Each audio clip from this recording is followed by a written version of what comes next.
Hello friends, कैसे हो आप सब। तो आज हम पढ़ेंगे यूनिट नंबर 1 जो कि है ईएसओ 14 का। ठीक है, ईएसओ 14 का है ये। इसको हम समाज और स्तरीकरण के नाम से जानते हैं। आपके पास बुक होगी इसकी या फिर आप पीडीएफ से पढ़ रहे हो तो भी ठीक है। तो यहाँ पे हम पढ़ते हैं सामाजिक स्तरीकरण के बारे में और उसका मतलब क्या होता है और किस नज़रिए से हम इसको देखते हैं। ठीक है, तो बेसिकली नज़रिया जो होगा वो होगा इंडिया का। ठीक है, इंडिया के नज़रिए से देखेंगे। कुछ हम यूरोपियन कंट्रीज़ में जो कुछ विद्वान हैं, ठीक है, कार्ल मार्क्स है और दुर्खीम है, इनके नज़ारों से भी देखेंगे कि ये क्या सोचते हैं। नज़ारों से मतलब इनके पॉइंट ऑफ व्यू से इस टॉपिक पे। पर उससे पहले ये जान लो कि सामाजिक स्तरीकरण होता क्या है। ठीक है, ये भी जो अभिप्राय है वो यही होता है। तो सामाजिक स्तरीकरण का मतलब होता है डिवाइडेशन। ठीक है, देखो कोई भी समाज है, जैसे कि भारत एक बहुत बड़ा डाइवर्सिटी वाला समाज हम कहते हैं इसको, क्योंकि यहाँ पे पहला तो वर्ग के आधार पे आपको डाइवर्सिटी देखने को मिलती है। ठीक है, क्लास कहते हैं इंग्लिश में, क्लास के आधार पे मिलती है। उसका अलावा दूसरी होती है जाति के आधार पे। ठीक है, जाति कह लो या इसको हम समूह भी कह सकते हैं। तो इसके आधार पे आपको बहुत बड़ा एक डिफरेंस दिखाई देता है। ऐसा नहीं है कि सिर्फ वर्ग के अंदर है तो सिर्फ वर्ग के आधार पे ही है। वर्ग के अंदर भी कैटेगरीज है, यानी क्लास जो है, गरीब है। एक तो होता है अमीर, ठीक है, एक होता है अमीर, एक होता है बहुत ज़्यादा अमीर, एक होता है गरीब, एक होता है बहुत ज़्यादा गरीब, एक होता है मध्यवर्गीय और एक होता है बहुत ज़्यादा मध्यवर्गीय। ठीक है, तो ये जो है कैटेगरीज इसके अंदर भी आपको देखने को मिलती है। उसके अलावा जाति के अंदर मैं आपको भी एक आंकड़ा बताऊंगा, 6,000 के आसपास, 6,000 से भी ज़्यादा आपको जातियाँ देखने को मिलती है इंडिया में। राइट, तो यहाँ पे क्या है, ये इसी वजह से होता है क्योंकि देखो जाति में तो है, जैसे कि हिंदू धर्म का एग्जाम्पल लेते हैं। एग्जाम्पल के लिए हिंदू लेते हैं। अब हिंदू में बहुत सारी जातियां हैं। राइट, अब वर्ण व्यवस्था आप देखते हो कि भाई ब्राह्मण, क्षत्रिय, वैश्य, ऐसा नहीं है कि सिर्फ ब्राह्मण है तो वो उसमें सिर्फ एक ही कैटेगरी है, ब्राह्मण ही है। नहीं, ब्राह्मण के अंदर भी कैटेगरी कर रखी है कि ये ब्राह्मण ऊंची जाति का ब्राह्मण है, ये मतलब ज़्यादा ऊंचा है, ये नीचा वाला ब्राह्मण है। लेवल वहाँ पे भी सेट है। उसके अलावा हम बात करते हैं SC ST की, दलितों की। तो दलितों के अंदर भी जो है भेदभाव है एक दूसरे के अंदर। राइट, तो वैसे ही और भी जो जातियाँ हैं, रिलीजन है, उसके अंदर भी सेम चीज़ें आपको देखने को मिलती है। यही हम यहाँ पे पढ़ने वाले हैं। तो ये मुझे बताना था आपको कि भाई इसके अंदर है क्या। चैप्टर के अंदर पूरा सार मैंने आपको बता दिया। अब आपको ये चैप्टर जो है इजीली समझ में आने लगेगा। सबसे पहले आप कह रहा है कि संयोजी सिद्धांत के बारे में कुछ बता रहा है। तो कह रहा है कि सामाजिक स्तरीकरण क्या है। ये तीन मुख्य सिद्धांत यहाँ पे आपको देखने को मिलते हैं इसके अंदर। एक होता है स्थिति, ठीक है, एक होती है संपदा, एक होती है सत्ता अधिकार। इनको हम एक्सप्लेन करते हैं बारी बारी से। ठीक है, आगे जाके मैं आपको बताऊंगा। ये रहा यहाँ पे सब कुछ एक्सप्लेन किया हुआ है, आपको कोई डरने की ज़रूरत नहीं है। कुछ टॉपिक्स मैं यहाँ पे लीव करने वाला हूँ क्योंकि वो आगे हम पढ़ेंगे उसके बारे में डिटेल में। यहाँ पे पढ़ने से कोई फ़ायदा नहीं है। अभी हम यहाँ पे देखेंगे कि सामाजिक स्तरीकरण का मतलब क्या होता है। ठीक है, इतना ही टॉपिक था हमारा इसके अंदर अभी। तो इसको हम इंग्लिश में कहते हैं पोजीशन, स्थिति को। आपको पता ही होगा यार, इतना तो सबको इंग्लिश आती है। पोजीशन कि उसकी एक स्टेटस क्या है, तो इसको हम एक सबसे पहला जो है सिद्धांत कहते हैं। इसमें क्या होता है, प्रतिष्ठा देखते हैं किसी की। ठीक है, उनका आदर कितने लोग करते हैं, सम्मान जो है उसको देखते हैं। जन्म जो है, जैसे कि जन्म से यहाँ पे मतलब है कि जो जाति है, ठीक है, जन्म ने, यानी कि अगर ब्राह्मण में पैदा हुआ है कोई बच्चा तो उसका जो ओहदा है, जो पोजीशन है वो ऊपर होगी। ठीक है, ऊंचाई पे होगी। और जो व्यक्ति, जो बच्चा अगर दलित के यहाँ पैदा हुआ है तो उसकी जो पोजीशन है वो नीचे की तरफ होगी। तो ये जो है एक मेंटेलिटी है, नेगेटिव मेंटेलिटी है समाज में, अभी भी है। ठीक है, तो ये होती है पोजीशन। इसके अंदर आपको एक चीज़ और मिलेगी, प्रदत्त गुणवत्ता।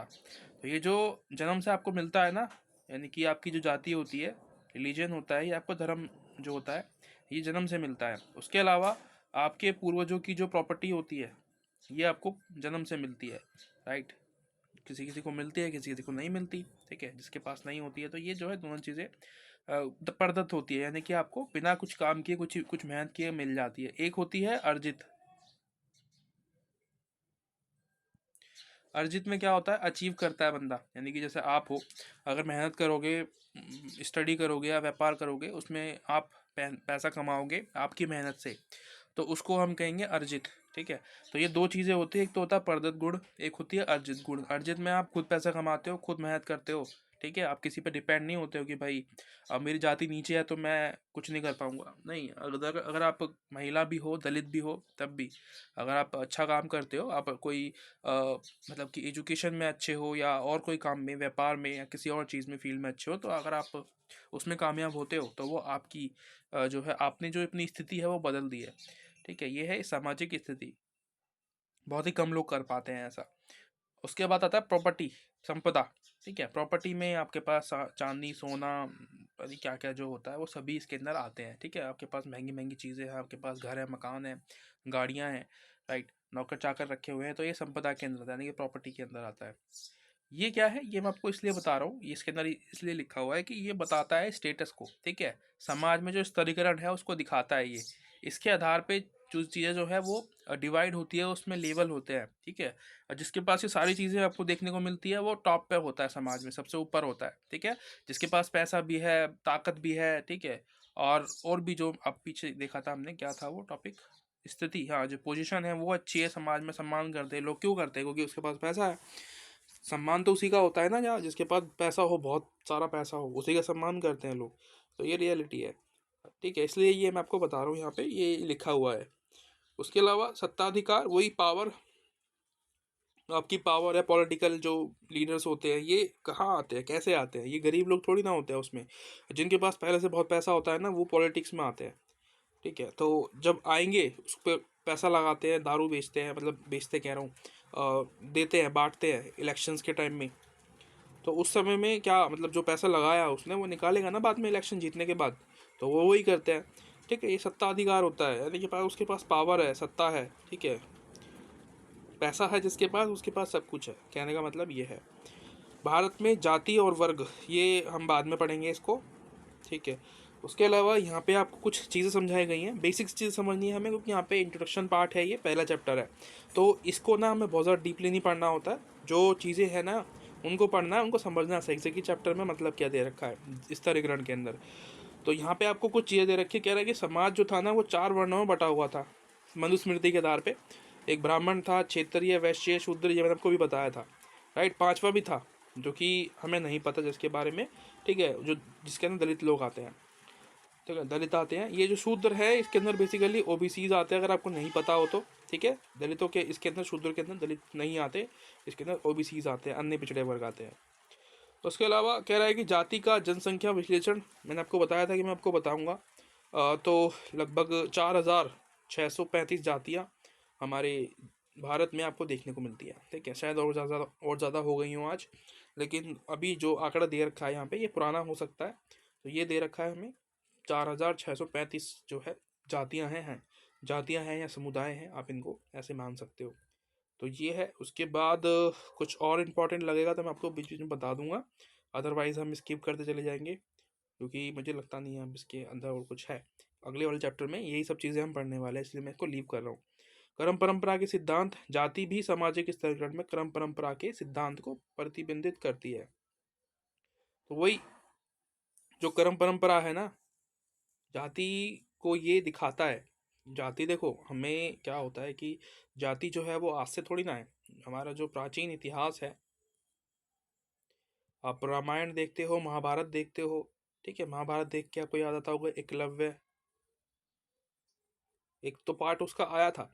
ठीक है, तो हमें उसका पता है कि वो जो एकलव्य था वो नीच जाति से था। ठीक है, वो जनजाति समुदाय से बिलोंग करते थे, और जिसकी वजह से जो द्रोणाचार्य थे उनके अंगूठा जो था, अंगूठा कह रहा हूँ, हाथ का जो अंगूठा होता है वो कटवा दिया ताकि वो धनुष ना चला पाए।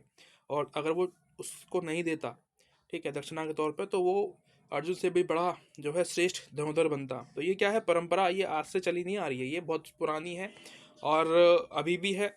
आगे भी इसकी उम्मीद है कि ये बनी रहेगी। ठीक है, ऐसी की ऐसी ही, क्योंकि लोगों का जो माइंडसेट है वो अभी तक वैसा ही है जैसे पहले था। ठीक है, अपने आप को बदल नहीं पाए हैं। बेशक शिक्षक हो गए हैं लोग, पढ़ाते हैं या पढ़ते हैं, पर मेंटेलिटी आज भी वही है, वहीं के वहीं है वो। ठीक है, तो वो उसको आप छोटी सोच कह सकते हो।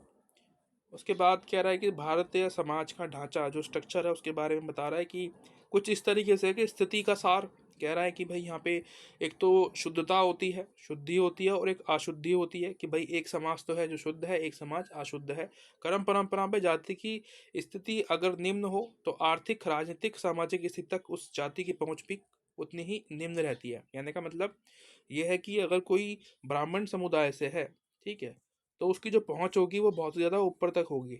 लेकिन जब हम बात करते हैं दलित की, तो उसकी पहुंच बिल्कुल नहीं है, ना ही बिल्कुल ना के बराबर आप कह सकते हो। हाँ, आज जो है वो हो रहा है क्योंकि संविधान में ये चीज़ें ले गई हैं, लेकिन फिर भी इतना नहीं हो पाया जितना होना चाहिए था। राइट। तो ये है यहाँ पे इसका अंदर।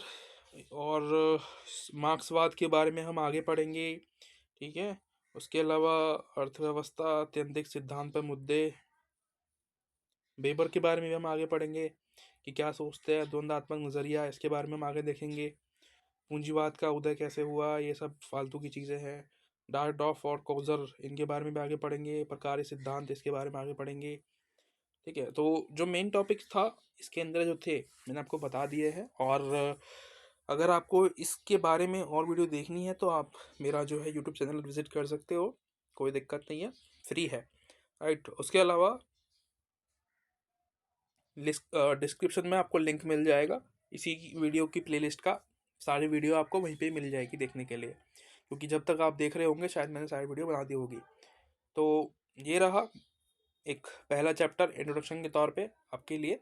आशा करता हूँ आपको पसंद आया होगा। अगर थोड़ी बहुत भी हेल्प मिली हो और आगे मिलेगी तो आप मुझे जो है सब मतलब कि सपोर्ट कर सकते हैं किसी भी तरीके से। आपका वेलकम है, ठीक है। Thank you so much for watching. मिलते हैं अगले वीडियो में।